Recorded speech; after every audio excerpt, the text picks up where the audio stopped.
Hello everyone and welcome to a new episode of All Things IDA. In today's episode, I'm going to be introducing a productivity plugin that I call Snippet Manager. This small plugin will be part of QScripts. You'll be able to download it after this video. The purpose of this plugin is to allow you to import or export all of the snippets in the snippet window en masse. And along the way, we're going to be talking about netnodes once again. It's going to serve as a nice practical netnode example. And then I'll walk you through the whole plugin and explain how it works. Okay, so let's get started. So it all started when I was working on a large database and I developed a lot of snippets. Here in this demo, I only have 4, but in my workflow in that specific database, I had really around 40 snippets. And I was wondering if there's a way to export all of them to the file system in order to import them to another database. When I looked, basically all we had is import or export, which work only as a single entry. So we'll have to export or import one by one. So what I did is contact Hexray support, and kindly enough, I got a reply from the support team, in particular Arno Diedren, who's always helpful when it comes to support questions alongside Igor. And Arno said there's no built-in functionality, but here you go. This code should get you started. And indeed, this code was useful enough to build on top of it the functionality that I'm going to be showing you. So if you recall from last time, if you think of netnodes, we can think of them as a global 3D array. And here, the first index is created by name. So let's the first array index in the global netnode array. So I assume it's like this. That's the first index. Now we need a second index. As we can see here from that loop, apparently, if we have n snippets that we want to save, then we are asking every snippet to save itself. We're going to look at the body of how the snippet saves itself. And then when the snippet saves itself, it returns another net node. And with that net node, we're using its index. So here what you don't see behind the scenes, we are using net node as a number. So for a net node, if we want to use it as a number, we just use it as a number and it will invoke the operator node index. And node index is just a numerical type. So what we're doing here, the first dimension is the named net node. Second dimension, first the alt tag is the A tag is the third dimension. So let's just keep it like this. And the second dimension is the script or the snippet index. So here, let's suppose this is the first snippet. And then they're saying alt set. So what are they storing? They're storing individual snippets' net node index. So like this, we're making a reference. So we have the main net node as a simple table of contents. And its content is simply a pointer to another net node containing the full body of the snippet. So here we say, let's say snippet 0 net node index. And the same story repeats here, for example, and so on. But instead of really storing the net node index, they're just adding one. I don't know why they're adding one, but it's okay. So here, they're simply taking whatever the net node index is plus 1. This is the actual reference to the individual snippet. Now, how is a snippet saved? So we just need to save some snippet. So if in reality, if you look at the snippet, what we need is a language for the snippet. We need the name of the snippets, and we need the body. That's it. So that's the snippet. And we can actually express this whole thing in a net node. So if we have an individual net node n, we don't have to create it by name. So we can create a non-named net node. IDA will give us a free net node index. We'll get just some index. And then since we want to store 2 strings and 1 body, the body is bigger than regular SUP strings and nodes, we need a blob.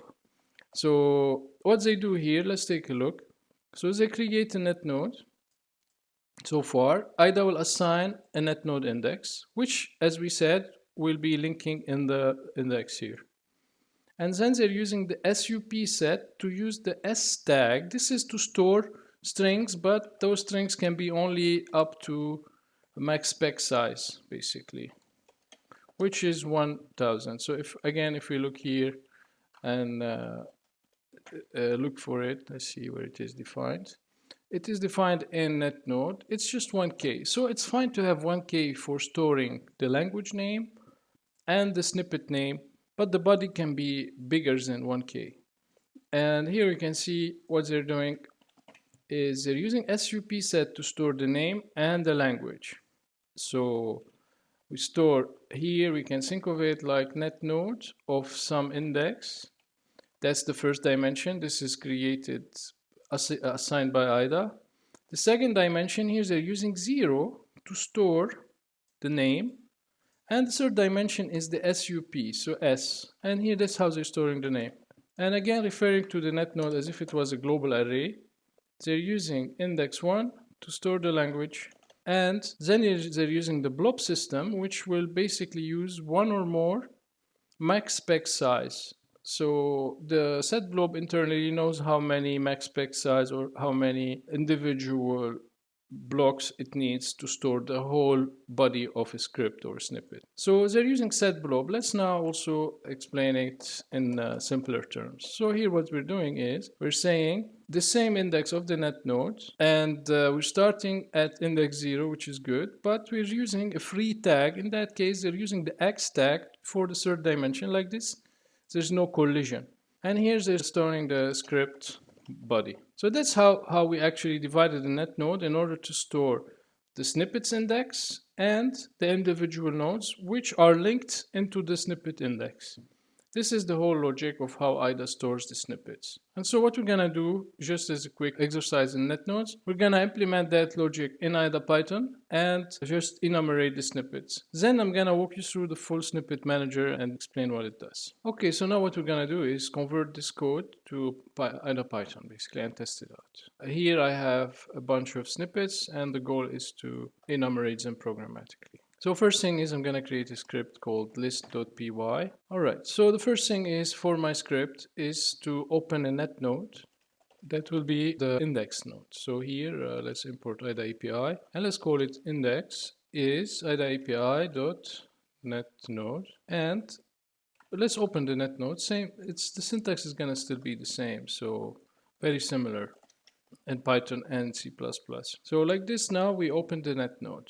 And that's going to be our index net node. Now, what I'm going to do is, I don't know how many snippets there are. So instead, I'm going to enumerate all the alt indices. And there is a functionality for that. So here in the snippet that are no shared with me, the pseudocode assumes that we know how many snippets. But instead, I'm going to enumerate all the A tags. So let's take a look at the netnode header file. And here we have something called alt first.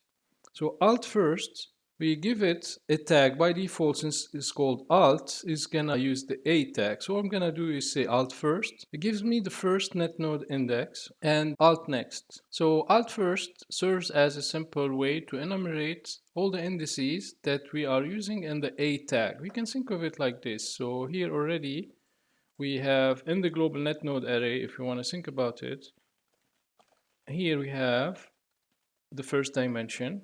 We have the third dimension, which is A, but here we don't know. We don't know what are the indices because we could have deleted nodes and so on. So maybe we started by storing every snippet at consecutive addresses, and then later we created gaps. So maybe we deleted this one and deleted this one. And the goal really with those functionality, alt first and alt next, is just to find all those second dimension indices, just like what are the ones that we have used. And so like this, I cannot just blindly say I'm going to start from 0 all the way to somewhere. So instead, we're going to properly enumerate all the proper indices at the second dimension. And so for that, we're going to take, for example, the first one is, let's say, index or iSnippet is index dot alt first, and after that it might return bad node. So let's already wrap this in a function so we can return. And so here, if iSnippet is bad node, let's just bail out immediately. That's the first step. Otherwise, let's make a loop. So while I snippet is not bad node, now we have to load individual snippets body or object. And then we have to advance. So I snippet equals alt next. Now we have the second dimension, so we have this one, but we need the actual value. So now we have the second dimension in I snippet.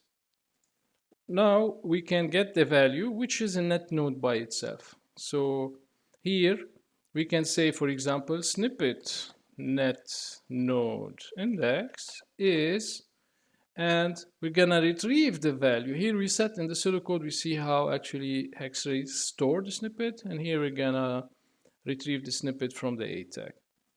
And that will give us the net node index. Once we got that net node index, now we will open a net node with the given net node address, so this one, and simply do subval, subval, and get blob. And that should be it. Okay, so from the snippet net node index, now let's create actual snippet node is id.pi.netnode. We create the node, but this time we're gonna give it the actual net node index. Now remember, when they were storing it with +1. So we cannot just, once we retrieve the value here, use it as it is, because it was stored +1. So if we use it to open another net node, we're gonna get an invalid net node. We're just gonna instead decrease it by 1. That's how it is. So we have to do just the reverse operation. So now that we have a net node, we can now start reading it. So let's read. So let's see here the order. So at 0 is the name. So you can say name equal netnode dot subval 0. Then lang equals, and the body equals, of course, Copilot will not know, get blob. And for the get blob, what we need is the starting index for the blob and the tag. So in that case, we're gonna give it 0 as we see here, and X. So I have the script set up in QScript just to quickly test and deploy. Now all I have to do is just save it and it will start taking place. Now, just one thing here is just we need to print, because if I run it right now, nothing will happen. So let's just print. So here print lang and body. So okay, this should be enough. Let's test it. So save it and we should see something useful here. So here we go. Here we got name, lang, and body, and so on. So now let's switch to the full implementation of this snippet manager. So real quick, snippet manager, I spent some time actually making it a bit clean. So I defined the snippet object where it has the language, the name, and the body, and some internal references for utility functions. We have save, so when the snippet asks to be saved, it will do the same stuff, it will save itself, and so on. And then we have a static method to load from a file. Basically, we give it a file name, and then it opens the file and populates the members of the snippet. So it will simply populate the body here, for example. And we can deduce the language from the extension of the file. What we are left is what we need. Basically, so when we load it from a file, the snippet just have those information, but it doesn't have the net node or the location in the alt, in the main index. And these will be populated by whoever calls the save method. So, and then we have another static method to load a net node. To create a snippet object from a net node, we just give it net node object, net node full index, and just for convenience, the actual index and the main index. Again, it's a bit confusing. I have net node index, it's an actual net node storage index, and alt index is the second dimension of the net node. As well, as we'll notice, this is not very, very important, just because the way IDA internally works, every time it recreates the whole TOC. So the main index will be recreated, everything will be from 0, 1, 2, 3, 4, etc. at the end of the day. So while this is correct, it's not practical. It's not going to be used fully. And then I have a simple class, snippet manager, creates the index node, opens the index node, and uses it to carry other operations. So for example, we can delete an individual snippet by simply removing it by its index from the alt array. So we're simply unlinking it from the TOC. And then I mark that net node that's going to be deleted. So I say it's bad node. Like this, if I call delete snippet again, I will not be able to delete it. And then I'm deleting that snippet by simply asking that net node to be killed, for example. So I'm opening a net node with the actual snippets as storage and directly calling the kill, which will destroy the node and the underlying storage, basically. So delete a net node is all the information. Like this, when I delete that net node, I'm deleting the name, the language, the blob, everything. The whole net node is gone. Then I have a delete all I do is simply retrieve all the snippet information and delete individual nodes to delete the attached data. And then I clear the index. That's it. Delete all the alt second dimensions or alt indices. Load from folder is a simple utility function that enumerates a folder and then creates, basically saves, imports, so to say, imports every file we deduce from the file. We take the base name of the file and then we create the snippet with the base name of the file. We assign an index, so we sort the lists. This is important. That's nice as well. You can use that to your advantage, where if you call those snippets, we can give them ordering, and then when we load them, they will be loaded in proper order, just in case you want to preserve certain ordering. And so here, when we load from the folder, that's what we do. We enumerate the file system files, deduce the components of a snippet, we build the snippet, and then we save every individual snippet into the database, and then we add it to the TOC. So we add it to the index. Save to folder is the opposite, where we export everything. So load from folder we are importing, and save to folder we are exporting. Retrieve snippet is exactly the function we did in our demo. So all it does is return snippet objects. But here in our simple code, we did not return any objects. We simply printed everything. But the retrieve will construct a snippet object and add it to an array and return the whole array. And then I added some facilities so to turn this snippet manager into a plugin. So what I wanted to do really is I didn't want to make any UI elements as of now for that plugin. So what I did is I introduced into IDA API. So here if you say IDA API dot, I added something called ext dot snippets, and then I provide a bunch of functionality to save everything, import, export, and delete everything. So let me snapshot this one and say dot delete. So we're gonna delete all of those at one go. Now pay attention, please.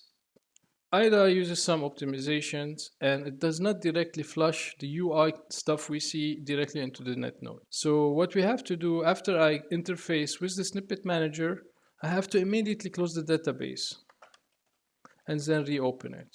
And like this, it will take effect. So even if I wanted to import or export, we will not see the side effects until I directly say close and save and reopen. So we'll see how that works. Let's show you here. So all I did really is just create a small ext object on top of IDA API and instantiate a snippet manager, define a bunch of helper methods, save snippet, load snippets, and delete snippets, but I expose them as extension.snippets.save.load.delete. And so if we go to the help file, that's basically how it says. So once you install Snippet Manager plugin, you'll be able to say IDA API.snippet save, optionally specify an output folder or an input folder when you save somewhere, when you edit somewhere, when you load and delete and so on. So that's how you talk to this plugin. Maybe in the future I'll associate some actions. When we cover actions, I'll add some UI components to it. If you don't specify any input or output folder, it's gonna use the current directory of the database with a .snippets folder. So we're gonna see how that works. And very most importantly, I tell you that because of the way IDA optimizes, it caches the UI elements and only flushes at exit and so on. So you just have to make sure we close and open the database. And let's see how that works. So now this is my database here. Let's save everything. So IDA API.extensions.snippets.save. And this should basically create a folder. Since I didn't specify any output folder, this should create a new snippets folder with all those snippets as intended. So that's good enough. And it's gonna be the same for loading and so on. So what I'm gonna do here is maybe create another database. So let's create another database here. Let's call it test. Let's open it. And this is test database. Let me delete everything in tests and close tests. Okay, and let's reopen tests. So test doesn't have anything. Now let's suppose we want to import stuff into test again. In that case, if test was in a different folder, so let's just move it to folder 2, for example, and load it, let's say. So I want to import from snippets, this one, which we already saved. So snippets has, the database has its own stuff. And in folder 2, I have the test database. So let's bring in to the test database. I don't need snippet database. So first let me close the snippets database and just keep this one. So now let's bring in the stuff from the other one. So here I can say dot load snippets dot load, and let's load everything from here. It succeeded. Now, as I said, we have to quickly close the database and reopen it. So let's see if that works. And look at this. We have imported the stuff from the previous snippet database. And so like this, we can move snippets around, delete them, export them, edit them, and then bring them back, and so on. I suspect maybe in future versions of IDA, we might have a built-in functionality for that. But meanwhile, I hope you find this useful, and I'll be using this in future episodes as well alongside IDAQ scripts. So that's it for today. What we did so far is do another exercise using netnodes. It is a practical exercise, and we showed you how we can retrieve information from either snippet window and manage this information. I hope you found this video useful, and I'll see you next time.